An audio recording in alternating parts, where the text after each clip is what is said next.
Hi my dear lovely viewers, welcome to Radhe Kathalekha. ఈరోజు మనము Kukatpally mask girl, a Hyderabad street love story episode number 6లోకి వెళ్ళిపోదామా? ఉదయం తీసుకువచ్చిన నిజం. ఇక ఎపిసోడ్లోకి వెళ్ళిపోతే, శ్రావ్య తమకంలో పూర్తిగా తేలి ఆడిపోతున్నాడు అర్జున్. అర్జున్ అదృష్టంలో పూర్తిగా కాలిపోయాయి శ్రావ్య శాపాలు. ఆ రాత్రి వారిద్దరి తనువుల తపనలో జీవితంలో ఓడిపోయాము అన్న నిస్పృహ వారిద్దరి మధ్యలో వీడిపోయింది. పూర్తిగా సంతృప్తి పొందినట్లుగా శ్రావ్య అర్జునుని అమాంతం ముద్దులతో ముంచేసింది.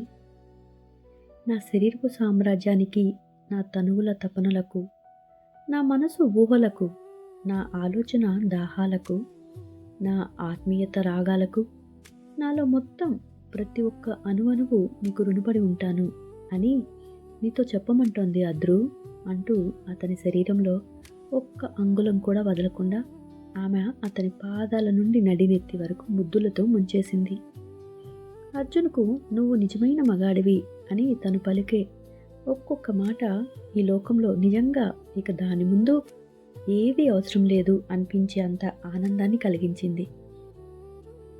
ఆమె పెదవులతో అర్జున్ను మత్తులతో ముంచేస్తోంది మరియు మరో క్షణంలో గమ్మత్తులో దింపేస్తోంది. అతను నిజంగా ఇక ఏమీ వద్దు నాకు, ఈ లోకంలో అన్నిటికంటే మించిన ఆనందం ఇవే అన్నట్లుగా ఆమెలో పూర్తిగా లీనమైపోతున్నాడు. ఇక శ్రావ్య కూడా అలసిపోయి అర్జున్ పూర్తిగా తన వల్ల సంతృప్తి పొందాడు అని తను కూడా ఫీల్ అయిపోయింది. కళ్ళు మూసుకొని అర్జున్ మీద పడుకొని అలాగే నిద్రపోయింది. ఇప్పుడు వారిద్దరూ తప్పిపోయిన పిల్లల్లాగా వారికి కావాల్సింది దొరికి ఆదమర్చి నిద్రపోతున్నట్లుగా ఉన్నారు ఒకరికొకరు. వారి ఆలోచనలు, వారి మనసు, వారి తనువులు మొత్తం ఏకమైపోతున్నాయి. ఎన్నో జన్మల బంధంలాగా వాళ్ళిద్దరికీ అనిపించింది.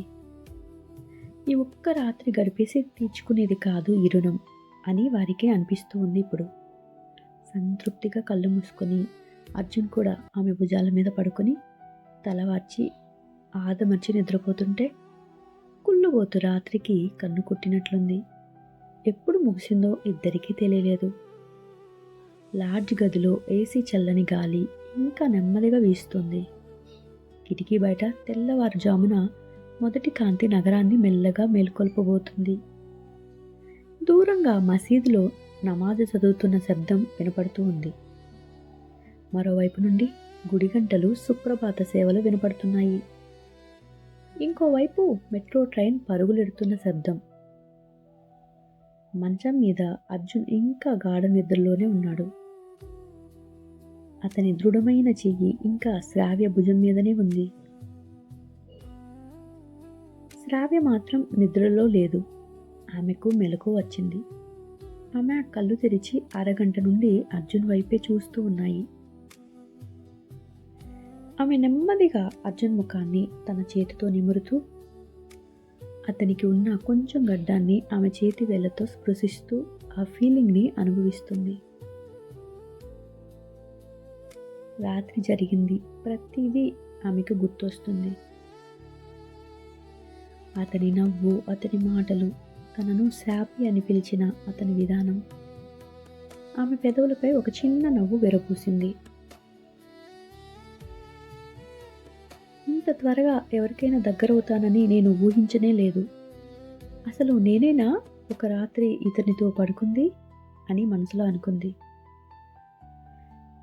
శ్రావ్య నెమ్మదిగా అర్జున్ చేతిని తన నడుం మీద నుండి తీసేసి అతను ఇంకా నిద్రలోనే ఉన్నాడు, ఒక బుజ్జి పిల్లాడు అమ్మని హత్తుకొని ఆదమర్చి ఒళ్ళు తెలియకుండా ఎంత ధైర్యంగా పడుకుంటాడో అంత ధైర్యంగా ఆమె గుండెలకు హత్తుకొని పడుకొని ఉన్నాడు.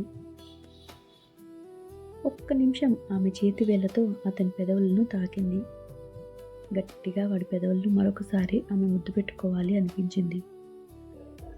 కానీ ఆమెకు తనలో తాను కంట్రోల్ చేసుకొని వాడు నిద్ర లెగుస్తాడు అనుకొని ఆ పని చేయలేదు.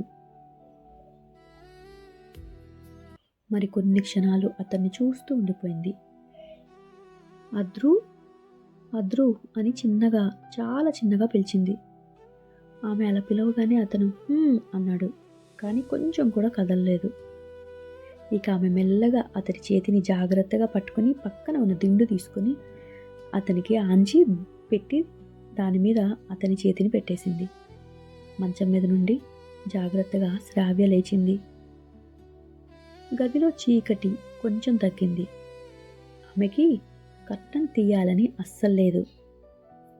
బయట ఉన్న వెలుతుర్ని చూడాలని అసలుకే లేదు.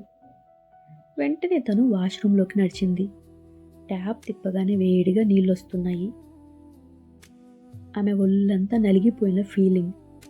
కానీ చాలా ఆనందంగా అనిపిస్తుంది ఆ నొప్పి తనకి. ఆమె ఒక్కొక్క మగ్గు తీసుకొని ఆమె ఒంటి మీద పోసుకుంటుంటే ఆ నొప్పులన్నీ పోతున్నట్లు అనిపిస్తున్నాయి. కానీ కొన్నిసార్లు ఆమెకు తగలకూడని చోట నీరు తగలగానే చురుక్కుమన్నట్లు అనిపిస్తోంది. ఆమె ఆ నొప్పిని కూడా ఆనందంగా అనుభవిస్తుంది. శ్రావ్య ఒక్కొక్క మగ్గు నీరు తన తల మీద పోసుకుంటూ ఉంటే రాత్రి అర్జున్ చేసిన ఒక్కొక్క పని తనకిప్పుడు గుర్తుకొస్తుంది. ఆమె పెదవులు చిన్నగా విచ్చుకున్నాయి. శ్రావ్య తల మీద నుండి తన పెదవుల మీదకి జారుతున్న నీరు ఆమె చనుమునల మీదకి జారుతుంటే ఒక్కసారిగా ఆమెకు అక్కడ చురుక్కుమన్నట్లు అనిపించింది. శ్రావ్యకు వెంటనే ఆ నీరు తగలగానే అప్పుడు కలిగిన నొప్పికి అర్జున్ రాత్రి అతని పెదవులతో చేసిన తీపి ముద్దుల ప్రళయం సృష్టించటాన్ని గుర్తు చేశాయి. తను ఇక ఆలోచనలు రాకూడదు అనుకుని వెంటనే గబగబా మొత్తం నీళ్లు పోసేసుకొని త్వరగా స్నానం చేసేసింది. ఇక లాడ్జు వాళ్ళు ఇచ్చిన టవల్ని తీసుకుని చక్కగా తుడుచుకుంది. టవల్ కట్టుకొని జాగ్రత్తగా ఆ రూమ్లోకి వచ్చింది. ఆమె ఇన్నర్స్ అర్జున్ కింద ఉండిపోయాయి. కొంచెం అతనిని పక్కకి నెట్టడానికి ప్రయత్నించింది. అర్జున్ అని అనుకుంటూ పక్కకి జరిగాడు. వెంటనే ఆమె ఇన్నర్స్ తీసుకొని వేసేసుకుంది శ్రావ్య. అలాగే పక్కనే పడి ఉన్న డ్రెస్ని కూడా తీసుకుంది. ఆమె తన డ్రెస్ని మెల్లగా వేసుకుని అప్పుడే ఎదురుగా ఉన్న అద్దంలో తన ప్రతిబింబం కనిపించింది. ఇన్ని రోజులకి నువ్వు పరిపూర్ణమైన ఆడదానివయ్యావు కదా అని మురిసిపోతున్నట్లుగా ఉంది ఆమె మొహం. వెంటనే తన హ్యాండ్ బ్యాగ్ తీసుకుని హ్యాండ్ బ్యాగ్లో నుంచి స్టిక్కర్ తీసుకుని పెట్టుకుంది ఆమె ముఖంన. అలాగే ఆమె హ్యాండ్ బ్యాగ్లో ఉన్న తాళిబొట్టుతో సహా ఉన్న బంగారు చైనును కూడా తీసుకుని ఆమె మెడలో వేసుకుంది. ఇక బయటికి వెళ్ళాలి అని ఆమె అనుకుంటూ ఉంది. కానీ ఒక్కసారిగా ఎందుకో ఆగిపోయింది. నేను నిజంగా ఏమి చేశాను అని తనలో తాను ప్రశ్నించుకుంది. ఇది తన జీవితంలో మొదటిసారి. అతని కోపం, నా బాధ రెండూ కలిస్తే ఇంత అందమైన అనుభవాన్ని సృష్టించాయా? మేమిద్దరం ఎవరిని చంపలేదు. మేమిద్దరం ఎవరిని అన్యాయం చేయలేదు. మేము చేసిన పనుల వల్ల ఈ లోకమేమీ మునిగిపోవటం లేదు. మేమిద్దరం సుఖపడటం వల్ల ఈ లోకంలోని సుఖమేమీ కొట్టుకుపోలేదు. మా ఇద్దరికీ ఒక అందమైన అనుభూతిని మిగిల్చింది ఈ రాత్రి అని మనసులో అనుకుంది. ఇక శ్రావ్య అర్జున్ దగ్గరికి వెళ్ళింది. ఒకసారి అర్జున్ చేతిని తీసుకొని గట్టిగా అతని చేతి వేళ్ళ వెనుక వైపు ముద్దు పెట్టుకుంది. తన గుండెల దగ్గర ఆ చేతిని ఉంచుకుంది. అద్రు, నిజంగా ఐ హేట్ యూ రా. నన్ను తప్పుగా అనుకోకు. సరేలే, నువ్వు తప్పుగా అనుకున్న వచ్చిన నష్టం ఏమీ లేదు. కానీ జాగ్రత్త, ఇలా ఎవరితో పడితే వాళ్ళతో వెళ్ళకే ప్లీజ్ అని మరొక్కసారి ముద్దు పెట్టుకుంది తనని. వాడి మనసుకు అది వినపడిందేమో. అలాగే, నువ్వే నాకు కావాలి అన్నాడు ఆ నిద్రలోనే.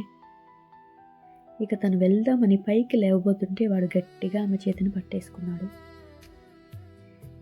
తనకి అస్సలు వెళ్ళాలనిపించటం లేదు. వెంటనే తన చేతిలో ఉన్న బ్యాగ్ కిందకి పడేసింది. అర్జున్ పక్కలోకి వచ్చి పడుకుంది. అర్జున్ కూడా గట్టిగా ఆమెను మరికొంచెం దగ్గరగా లాక్కొని హత్తుకొని పడుకున్నాడు. శ్రావ్య కూడా ఎంతో గట్టిగా వాడిని హక్ చేసుకుంటూ, మరి నుదుటి మీద గట్టిగా ముద్దు పెట్టేసింది. నిన్ను విడిచి అస్సలు వెళ్ళాలని లేదురా అని మనసులో తలుచుకుంది తను. అతని బుగ్గల మీద ముద్దులు పెడుతూనే ఉంది. వాడు వెంటనే ఆమె డ్రెస్ లోపలికి చేతులు పోనిస్తూ గట్టిగా ఆమె వీపుని నిమిరేస్తున్నాడు. హ్యాపీ వన్ మోర్ టైం అన్నాడు ఆమె మనసులో కోరిక తెలుసుకున్నట్లుగా. శ్రావ్యకి కూడా ఇప్పుడు అతనిని వద్దు అని చెప్పాలి అనిపించటం లేదు. ఇక వెంటనే అతని మీదకి వచ్చేసింది తను. మరొక్కసారి అతను ఆమెలో అలజడి సృష్టించడానికి అనువుగా మారిపోయింది. ఇప్పుడు ఆమెలో మొదటిసారి ఉన్న నొప్పి లేదు. అతని చేసే అల్లరికి అనువుగా మారిపోయిందేమో తన శరీరం కూడా. మొదటిసారి అతనెవరో తెలియక ఇబ్బంది పడిపోయినట్లుంది బహుశా. ఇప్పుడు ఆమె శరీరం అతని శరీరానికి స్నేహంగా కుదిరిపోయినట్లుంది. తెగ ఆరాట పడిపోతుంది ఆనందంలో. మరికొద్దిసేపు సూర్యుణ్ణి వేడుకుంది శ్రావ్య కళ్ళు మూసుకొని. కొంచెం సేపు రాకుండా ఆగొచ్చు కదా నా కోసం అని. సూర్యుడికి కూడా ఆమె మీద జాలి వేసినట్లుంది. మరికొద్దిసేపు మేఘాల మాటకి తప్పుకున్నాడు. నిద్రమత్తులో లేచిన అర్జున్కు చాలా అంటే చాలా అదునుగా ఉంది ఇప్పుడు శ్రావ్య శరీరం. హే శ్రాపి, ఇలాగే చైనా అంటూ ఆమెని ఏలేస్తున్నాడు. శ్రావ్య కూడా అతను చేసే పనికి కళ్ళు మూసుకొని, నీ ఇష్టం రా, నువ్వు ఎలా చేసినా నాకు నచ్చేస్తుంది. ఈ శరీరం నీకోసమే, ఏదైనా చేసేయిరా అని ఆమె గారాలిపోతుంది. అంటూ వాడు ఆమెని పూర్తిగా సొంతం చేసుకొని పక్కలో ఒరిగిపోయాడు. గట్టిగా శ్రావ్యని అదుముకొని పడుకున్నాడు. ఏంటో ఆమె తన సొంతం అన్నట్లు, ఇక ఎప్పటికీ తనతో ఉంటుంది అన్నట్లు. ఇక అలా అలిసిపోయి మరలా నిద్రలోకి పోగానే శ్రావ్య జాగ్రత్తగా వాడి భుజాలు నొక్కుతూ మరి కొంచెం గాఢంగా నిద్రలోకి పోయేలాగా చేసింది. వాడు కూడా ఆమె అలా అతని భుజాలు నొక్కుతూ మరియు ఆమె చేతి వేళ్ళతోటి అతని జుట్టులోకి పోనిస్తూ అతనికి ఆమె ఒక అద్భుతమైన అనుభవాన్ని నేర్పించినట్లుగా చేసింది. ఇక అంతే, వాడు మరలా ఏదో స్వర్గలోకాలకి తిరిగి రావడానికి వెళ్ళినట్లుగా నిద్రలోకి జారుకున్నాడు. అతను పూర్తిగా నిద్రపోయాడు అనుకున్నప్పుడు శ్రావ్య జాగ్రత్తగా లేచి తన బట్టల్ని మరలా వేసేసుకుంది. సూర్యుడు తెల్లారటానికి తెగ వెంపలాడిపోతున్నాడు. త్వరగా వెళ్ళిపోమ్మా, కొంపలు మునగక ముందే అని అరుస్తున్నట్లుగా ఆకాశాన్ని ఎర్రగా చేసేస్తున్నాడు. హాయ్ గైస్, ఈరోజు ఈ ఎపిసోడ్ అయిపోయింది. మీకు నచ్చిందని అనుకుంటున్నాను. తప్పకుండా నచ్చితే లైక్ చేసి కామెంట్ చేసి షేర్ చేయడం మర్చిపోకండి. కామెంట్ చేయడం ఇష్టం లేకపోతే జస్ట్ లైక్ చేసి వెళ్ళిపోండి. థ్యాంక్ యూ గైస్, నా ఛానల్ని సపోర్ట్ చేస్తున్న మీ అందరికీ. ఇక మీదటి కూడా మీ సపోర్ట్ ఇలాగే ఉంటుందని అనుకుంటున్నాను. నెక్స్ట్ ఎపిసోడ్ కోసం ఎదురు చూస్తూ ఉంటారు కదా. ఉంటాను, రేపటి ఎపిసోడ్లో మళ్ళీ కలుద్దాం. బాయ్.